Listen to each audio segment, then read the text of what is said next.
Bonjour, alors petite vidéo pour mes 5e actualités. Donc c'est la leçon 6 de la semaine 7. Alors vous en avez sûrement entendu parler, Bruxelles Airlines doit restructurer et licencier un certain nombre de travailleurs. Donc c'est le sujet de mon questionnaire aujourd'hui. Donc je vais vous demander de répondre à diverses questions. Donc première question, de quoi s'agit-il?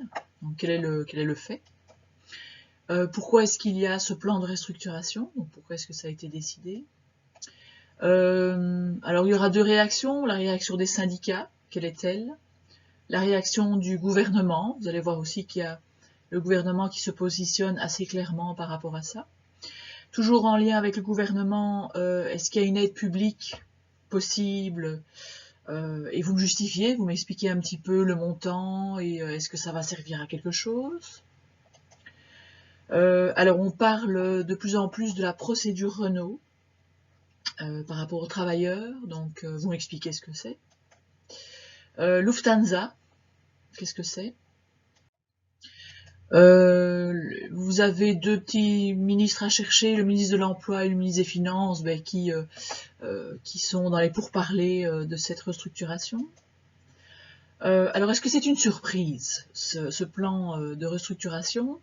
Est-ce que ça date du confinement ou est-ce que c'est déjà antérieur à cette période-là? Vous expliquez, vous justifiez. Et alors, de manière générale, en guise de conclusion, qu'est-ce que vous avez appris au niveau du transport aérien, mais cette fois-ci à l'échelle internationale?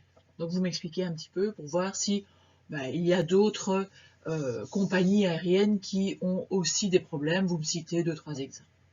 Alors là, je vous laisse la possibilité, soit vous me faites une synthèse avec comme fond les questions principales.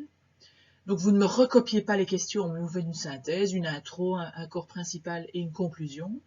Soit, ça c'est à vous à voir, vous me réalisez une petite vidéo, ce qui est toujours sympa pour pouvoir partager ces informations aux autres des as de l'actualité.